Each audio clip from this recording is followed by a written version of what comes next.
दोस्तों नमस्कार। दोस्तों, आज की क्लास में हम लोग 20 मई यानी आज की जो करंट अफेयर्स हैं उनको मल्टीपल चॉइस क्वेश्चंस के माध्यम से देखेंगे।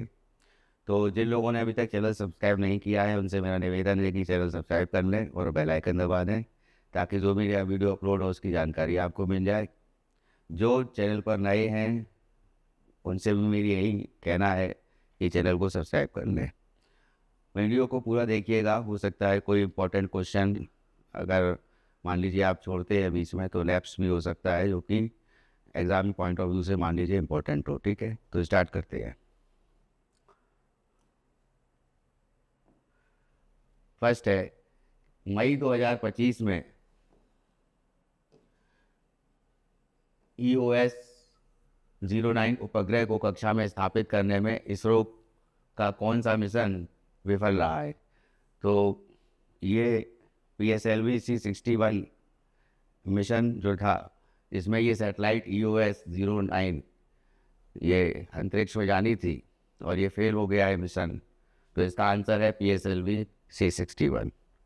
नेक्स्ट है, समुद्री क्षेत्र में महिलाओं की भागीदारी को बढ़ावा देने के लिए केंद्र द्वारा शुरू की गई नीति का नाम क्या है?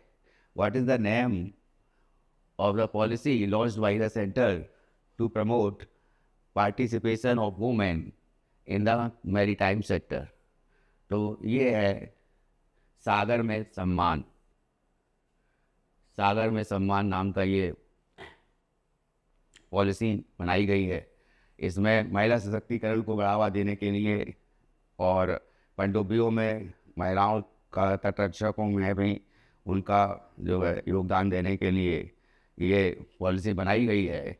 और इस पॉलिसी के तहत 2030 तक 22% इस सेक्टर में इजाफा करना है, इसको बढ़ाना है। 22% तक ये लक्ष्य रखा गया है। नेक्स्ट है, भारत में पनडुब्बी रोधी युद्ध प्रणाली विकसित करने के लिए भारतीय कंपनी ने स्पार्टन के साथ साझेदारी की है। तो वो भारतीय कंपनी कौन सी है? तो which Indian company has partnered with the Sparton to develop anti submarine well warfare system in India? ये कंपनी है Adani defence and aerospace. Adani ji की ये कंपनी है अडानी डिफेंस एंड एरोस्पेस। इस कंपनी के साथ जो है साझेदारी की गई है, स्पार्टन कंपनी है जो उसके साथ। नेक्स्ट है, RBI ने गंदे नोट प्रेषण के लिए विसंगतियों के लिए किस बैंक पर 1.66 लाख रुपए का जुर्माना लगाया है? RBI has imposed a fine of rupees 1.66 lakh on which bank for discrepancies in soiled note dispatch? ये जो है यूनियन बैंक ऑफ इंडिया पर ये जुर्माना लगाया है RBI ने। उसके बाद आते हैं नेक्स्ट क्वेश्चन पर। भारत में डिजिटल कृषि को आगे बढ़ाने के लिए कृषि मंत्रालय राष्ट्रीय मृदा स्पेक्ट्रल लाइब्रेरी कहाँ लॉन्च कर रहा है? तो राष्ट्रीय मृदा स्पेक्ट्रल लाइब्रेरी जो है ये मृदा के परीक्षण के लिए लॉन्च करी जा रही है। और ये एग्रीकल्चर मिनिस्ट्री है। Where is the agriculture ministry launching the national soil spectral library to advance digital agriculture in India? तो डिजिटल एग्रीकल्चर को प्रमोट करने के लिए ये लाइब्रेरी जो है ये नागपुर में स्थापित करने की बात कही है भारत सरकार ने। उसके बाद नेक्स्ट आते हैं, भारत सरकार ने व्यापार, उपचार और जांच से संबंधित एक डिजिटल प्लेटफॉर्म लॉन्च करने के लिए एक घोषणा की है। और ये नई डिजिटल प्लेटफॉर्म की शुरुआत का मुख्य लाभ क्या होगा? Government of India has announced the launch of a digital platform related to the trade remedy investigation. What will be the main benefit of the launch of this new digital platform? तो इसका जो main benefit क्या होगा? तो main benefit इसका होगा कि दस्तावेज जो भी है, दस्तावेज जमा करने की प्रक्रिया को सरल बनाना, simplify the process of submitting documents. Next आते हैं, भारत की अंडर 19 फुटबॉल टीम ने किस देश को हराकर सैफ अंडर 19 चैंपियनशिप को जीता है? तो ये बांग्लादेश को हराकर भारत देश चैंपियनशिप को जीता है। नेक्स्ट आते हैं, हाल ही में किस देश ने निवेशकों और पर्यटकों को आकर्षित करने के लिए 10 वर्षीय गोल्डन वीज़ा की शुरुआत की है? 10 ईयर्स का गोल्डन वीज़ा जो है इसको शुरुआत किया गया है। तो recently which country has introduced 10 year golden visa to attract investors and tourists? ये देश है वियतनाम। नेक्स्ट आते हैं, वर्तमान में सरकार ने स्टार्टअप्स के लिए क्रेडिट गारंटी योजना को दुगना करके कितने करोड़ रुपए कर दिया है? At present the government has doubled the credit guarantee scheme for startups to how many crore rupees? तो ये कर दिया है 20 करोड़ रुपए। आंसर 20 का हो जाएगा, 20 करोड़ रुपए। फिर नेक्स्ट है, निम्नलिखित में से किसे ऑपरेशन सिंदूर पर गठित बहुदलीय वैश्विक प्रतिनिधिमंडल का नेतृत्वकर्ता चुना गया है? Who among the following has been chosen as a leader of the multi-party global delegation formed on operation Sindoor? इसके लिए जो है शशि थरूर को चुना गया है। ये डेलीगेशन को लीड करेंगे शशि थरूर।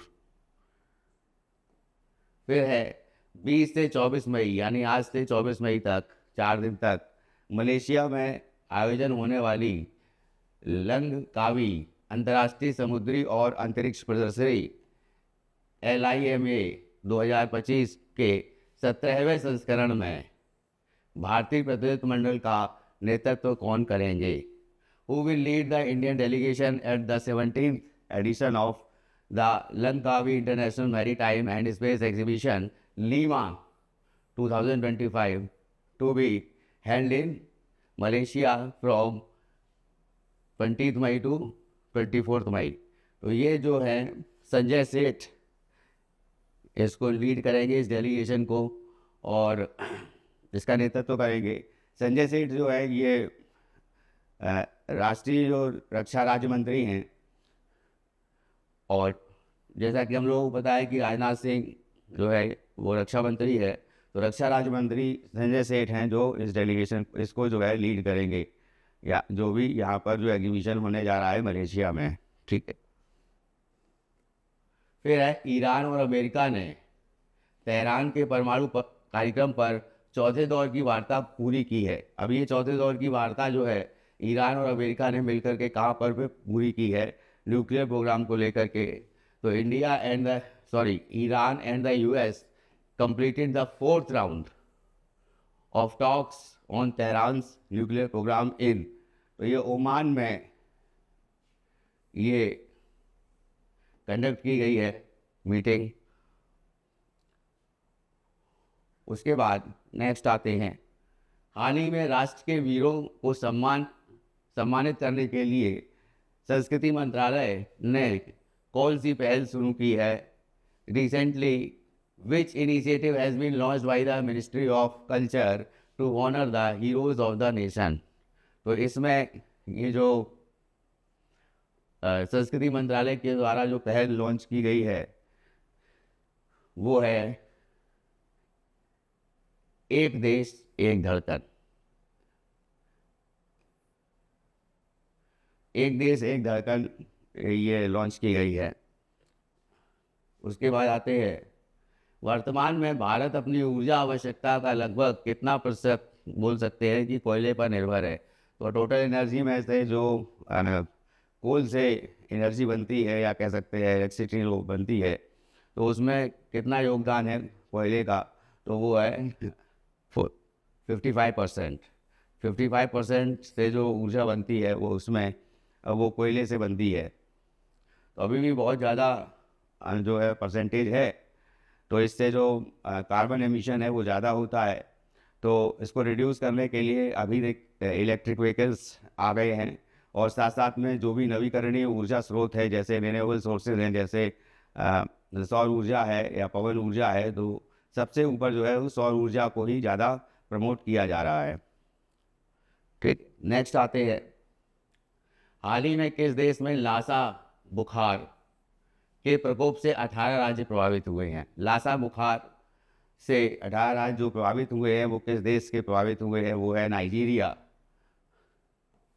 नाइजीरिया ये अफ्रीकन कंट्री है, और नाइजीरिया जो है इसमें एक बात और याद रखिएगा कि ताड़ तेल का देश बोला जाता है, इसको ओलिव ऑयल कंट्री बोला जाता है। सबसे ज़्यादा ओलिव ऑयल का प्रोडक्शन जो है यहाँ पर होता है। नेक्स्ट है, किस देश की माइक्रोबायोलॉजिस्ट डॉक्टर मारियांगेला हंगरिया को 2025 का विश्व खाद्य पुरस्कार विजेता नामित किया गया है?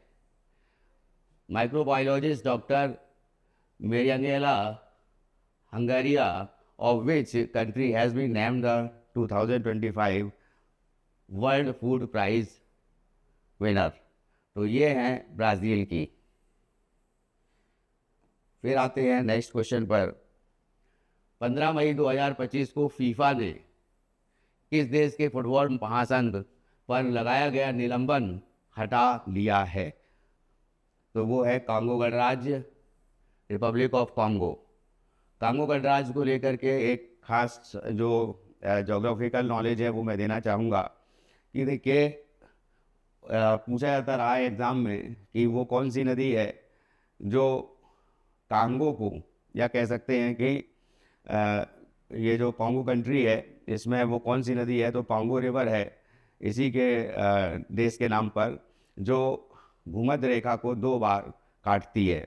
उसी प्रकार से कर्क रेखा को 2 बार काटने वाली नदी जो है वो माही नदी है जो कि भारत में है, और मकर रेखा को 2 बार काटने वाली नदी वो है लिम्पोपो।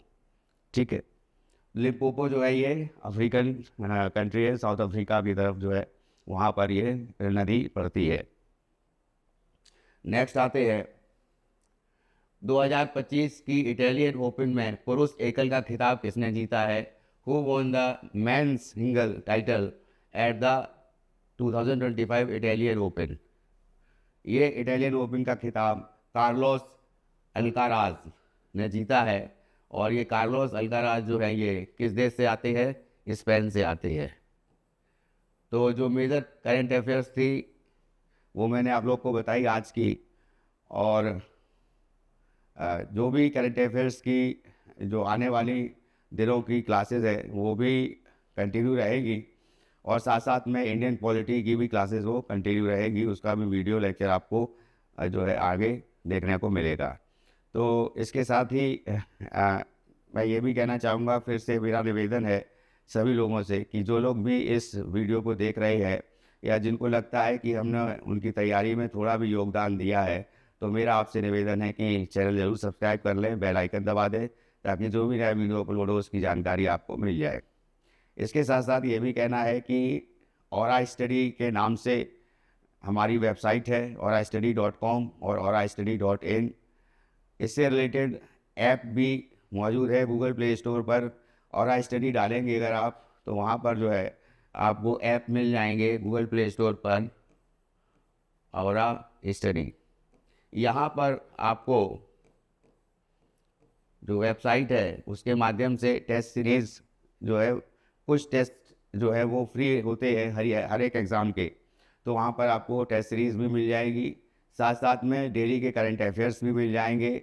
एडिटोरियल है तो द हिंदू का एडिटोरियल, या फिर इंडियन एक्सप्रेस का एडिटोरियल, या फिर कोई ओपिनियन है, या फिर कोई मेजर न्यूज़ है, तो उससे रिलेटेड जो भी आर्टिकल्स हैं वो डिफरेंट पेपर्स में, जो न्यूज़पेपर्स में पब्लिश होते हैं, उनको उनका हिंदी वर्जन जो है वो भी आपको aurastudy.in पर मिल जाएगा।